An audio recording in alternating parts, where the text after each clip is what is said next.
Praise the lord. మన ప్రభును మన రక్షకుడైన యేసుక్రీస్తు వారి ఉన్నతమైన బలమైన నామంలో మీ అందరికీ మా హృదయపూర్వక వందనములు.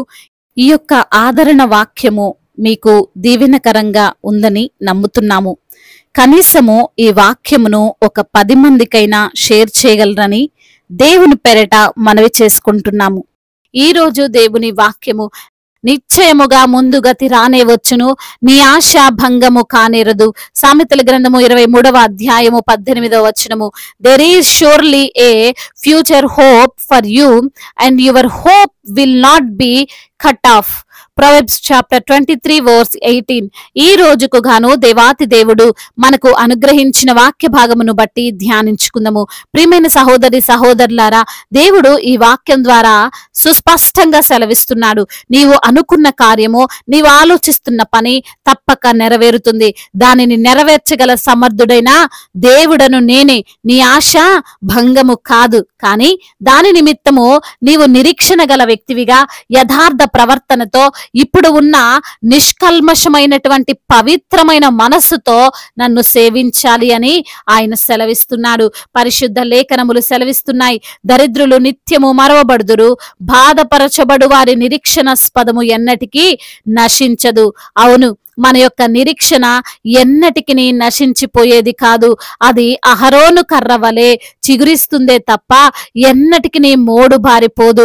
నీతి న్యాయములతో ఆయన సేవించుచు, న్యాయం కోసం పోరాడుతూ శ్రమలు పొందుతున్న వారిని ఆయన ఎన్నడూ కూడా మరువడు. ఈ రోజున నువ్వు భయపడుతున్నావేమో రేపేమవుతుందో అని, రేపటి గురించి కలవరపడుతున్నావేమో, అందునిమిత్తనే ప్రభు అంటున్నాడు, జరిగేది జరగక మానదు, నిశ్చయముగా నీ ఆశ నెరవేర్చబడుతుంది అని ప్రభు అంటున్నాడు. నేను మిమ్మల్ని గూర్చి ఉద్దేశించిన సంగతులను నీ నెరుగుదును, రాబో కాలమందు మీకు నిరీక్షణ కలుగునట్లుగా అవి సమాధానకరమైన ఉద్దేశములే గాని హానికరమైనవి కావు అని.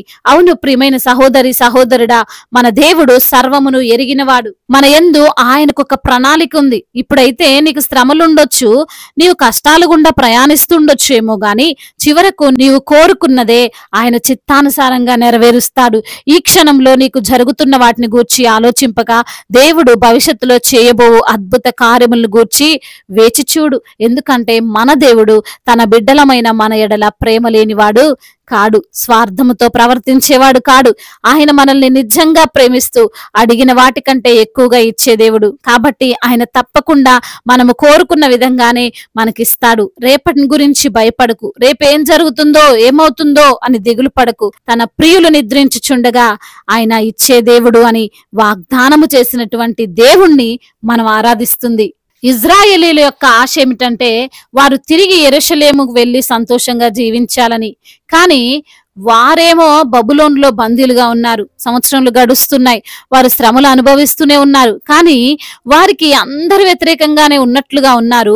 వారు అనుకొని ఉండొచ్చు, ఇక మేము ఎప్పుడూ తిరిగి వెళ్ళలేము, బబులోన్లోనే బందీలుగా ఉండాల్సి వస్తుందేమో అని. కానీ 70 సంవత్సరాల తర్వాత తిరిగి వారు వారి దేశానికి వెళ్ళులాగున దేవుడు చేశాడు. వారు కోరుకున్న విధంగా తమ సొంత దేశంలో వారు ఆనందించారు. ఈరోజు ఈ యొక్క మాటలను వింటున్న మీలో ఎవరైనా ఉన్నారేమో, రేపు ఏమవుతుందో, నేను అనుకున్నట్లు అవుతుందో కాదో, నాకు అనుకూలంగా తీర్పు వస్తుందో రాదో, నేను జాబులో సెలెక్ట్ అవుతానో లేదో, ఆ యొక్క రిపోర్ట్ నార్మల్ వస్తుందో ఇంకేం వస్తుందో అని ఇప్పుడున్న పరిస్థితిని ఆధారంగా చేసుకొని నువ్వు భయపడుతున్నావేమో.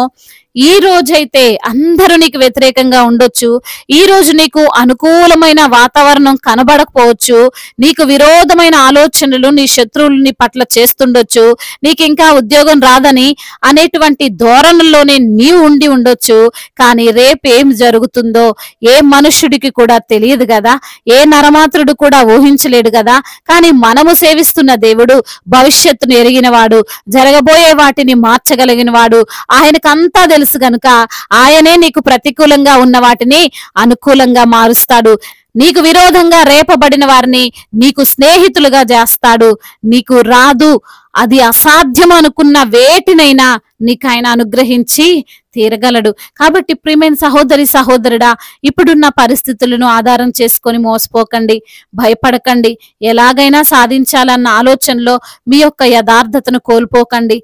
తప్పుడు మార్గం గుండా సాధించాలని ప్రయత్నించకండి. మీరు శ్రమలు ఎదురైనా, కష్టాలు ఎదురైనా నీతి న్యాయముతో ముందుకు సాగుతున్నట్లయితే ఆయనే నీవనుకున్న వాటిని నీకు అనుగ్రహిస్తాడు. నీ ఆశను ఏ రోజు కూడా నిరాశగా మార్చడు. ఈ వాక్యంలో చెప్పబడిన విధంగా నిశ్చయముగా రాబో దినములలో మనము ఆశించిన వాటిని, మనము కోరుకున్న వాటిని మనకు దయచేసి ఆశగున్న ప్రాణాన్ని తృప్తిపరుస్తాడు అని మనము విశ్వాసం కలిగి యేసయ్య ఎదుట యథార్థత కలిగి ప్రార్థించు వారముగా ఉండాలి. ఈ లేఖన భాగమును మన యొక్క హృదయములో ఫలించులాగున ప్రార్థించుకుందాము. అందరూ కూడా ప్రార్థనలో ఏకీభవించగలరు. ప్రార్థన. మహాశక్తి సంపన్నుడా, మహోన్నతుడా, కృపా కనికరములు కలిగిన దేవా, జీవాధిపతి, మీకు వందనాలయ, స్తుతులు స్తోత్రాలు చెల్లిస్తున్నాము తండ్రి. నీవు ఉన్నవాడవు, అనువాడవు, గొప్ప దేవుడవు ప్రభా. ఈ రోజు నా వాక్యము ద్వారా మీరు మాతో మాట్లాడారు ప్రభా. అయా మా యొక్క భవిష్యత్తుని మార్చగలిగిన దేవుడవని, అయా ఉన్న పరిస్థితులను, ఉన్న కష్టాలను, ఉన్న శ్రమలను బట్టి కృంగిపోతూ నిరుత్సాహపడిపోతూ ఉన్నటువంటి మాతో మీరు మాట్లాడారు. అవును ప్రభా, నీ ఆశ భంగము కానేరదు అంటున్నావు తండ్రి. సహాయము చేయండి తండ్రి. నిశ్చయముగా ముందు గతి రానే వచ్చును అంటున్నావు ప్రభా. అయా మాకు ఉన్నటువంటి ప్రతికూలతలన్నిటినీ అనుకూలంగా మార్చండి. మా దుఃఖమును నాట్యముగా మార్చండి. మాకున్నటువంటి ప్రతి ఇరుకులను విశాలపరచమని బ్రతిమిలాడుకుంటున్నాం. ఈ రోజున ఎందరైతే బిడ్డలు మీ వాక్యమును విని ప్రార్థనలో ఏకీభవిస్తున్నారో ప్రతి బిడ్డను మీరు పేరు పేరున దీవించండి. వారికి ఉన్న సమస్యలను దూరపరచండి. వారికి ఉన్న అక్కర్లను మీరు తీర్చండి. అనారోగ్యముతో బాధపడుతూ మంచాన పడినటువంటి ప్రతి బిడ్డను మీరు లేవనెత్తండి. వారి ఎముకను నరమును మీరు ముట్టండి అయ్యా. సంపూర్ణ స్వస్థతను మీరు దయచేయండి అయ్యా. మరి తండ్రి యెహోవా రాఫా, స్వస్థపరిచే దేవుడవు తండ్రి. ప్రతి బిడ్డను మీరు తాకమని వేడుకుంటున్నాము తండ్రి. ఆర్థిక సమస్యలను దూరపరచండి. అప్పుల భారాలను మీద నుండి తొలగించండి నా దేవా. మీరే వారికి సహాయము చేయండి నా ప్రభా. అప్పు తీర్చుకునేటువంటి జ్ఞానమును వారికి దయచేయండి ప్రభా. భార్యాభర్తల మధ్య విభేదాలు, కుటుంబంలో ఉన్నటువంటి తగాదాలు, వాటన్నిటి నుంచి కూడా విడుదల దయచేయండి. శాంతి సమాధానము కలిగినటువంటి కుటుంబముగా వారి కుటుంబాన్ని మీరు నిలవబెట్టండి. ఉద్యోగ సమస్యలను వారి నుంచి దూరపరచండి. మంచి ఉద్యోగాన్ని దయచేయండి. ట్రాన్స్ఫర్ విషయంలో సహాయము చేయండి అయ్యా. ప్రమోషన్ విషయంలో మీరు సహాయము చేయమని వేడుకుంటున్నామయ్యా. అదే విధంగా నా తండ్రి, చిన్న బిడ్డలందరినీ కాచి కాపాడండి. బిడ్డలు స్కూల్కి వెళ్తుండగా, వస్తుండగా, రాకపోకల్లో మీరు వారికి తోడై ఉండండి. మంచి జ్ఞానవంతులుగా బిడ్డలను మీరు నిలవబెట్టండి అయా. యవన బిడ్డలందరినీ కూడా మీరు జ్ఞాపకం చేసుకోండి ప్రభా. యవన వయస్సులో అయా మీ యందు భయభక్తులు కలిగినటువంటి బిడ్డలుగా అయా, మిమ్మల్ని ప్రేమించే బిడ్డలుగా, మిమ్మల్ని ఆరాధించే బిడ్డలుగా తండ్రి ప్రతి యవన బిడ్డను మీరు నిలవబెట్టండి. అదే విధంగా నా ప్రభా, ఎందరైతే బిడ్డలు ఉన్నతమైన చదువుల నిమిత్తము ఎంతో ప్రయాస పడుతున్నారో వారి ప్రయాసను తండ్రి అయా మీరు తీర్చమని వేడుకుంటున్నాం ప్రభా. ప్రతి ఒక్కరికి మీరు తోడై ఉండండి నా దేవా. అనాథలను, అభాగ్యులను ఆదుకునే దేవుడవు, విధవరాళ్ళ పక్షముగా వాద్యమాడే దేవుడవు తండ్రి. మీరే ప్రతి బిడ్డకు న్యాయం జరిగించండి. కోర్టు సమస్యలతో అయా మరి తండ్రి వారి వైపు న్యాయము లేక తండ్రి బాధపడుతున్నారు నా ప్రభా. న్యాయవంతుడు అయిన దేవుడు ప్రభా. ప్రతి ఒక్క బిడ్డతో మీరే ఉండండి ప్రభా. ఆ యొక్క తండ్రి ల్యాండ్ విషయంలో కూడా తండ్రి మీరు సహాయం చేయమని వేడుకుంటున్నాం ప్రభా. దైవజనులందరికీ మీరు తోడుగా ఉండండి ప్రభా. వారు చేస్తున్న పరిచర్యను దీవించండి. సంఘాలను విస్తరింపచేయండి. విశ్వాసులను మీరు కాపాడండి. సువార్థికులను బలపరచండి అయ్యా. వారికి తగిన ప్రతిఫలాన్ని దయచేయండి. అనేక ఆత్మలను రక్షించేటువంటి భాగ్యాన్ని దయచేయండి. మిషనరీస్ ని దీవించండి. వారి కుటుంబాలను దీవించండి. వారికి కలిగే ఇరుకులు, ఇబ్బందులు అన్నిటి నుంచి కూడా విడుదల దయచేయండి తండ్రి అయా. మా భారతదేశాన్ని దీవించండి. సమాధాన దేశముగా, ప్రేమ కలిగిన దేశముగా అయా మరి తండ్రి నీతి న్యాయములు కలిగినటువంటి దేశముగా మా భారతదేశాన్ని ఆశీర్వదించండి. అధికారులందరికీ మీరు తోడై ఉండమని వేడుకుంటున్నాం అయా. నీతి న్యాయముతో పాలించేటువంటి కృపను వారికి మీరు అనుగ్రహించమని వేడుకుంటున్నాం. ఇతర దేశాల్లో వేడుకుంటున్న ప్రతి బిడ్డకు మీరు తోడై ఉండమని వేడుకుంటున్నాం అయ్యా. ఒంటరిగా ఉంటుండగా ప్రభా మీ సన్నిధిని వారితో ఉంచమని వేడుకుంటున్నాం ప్రభా.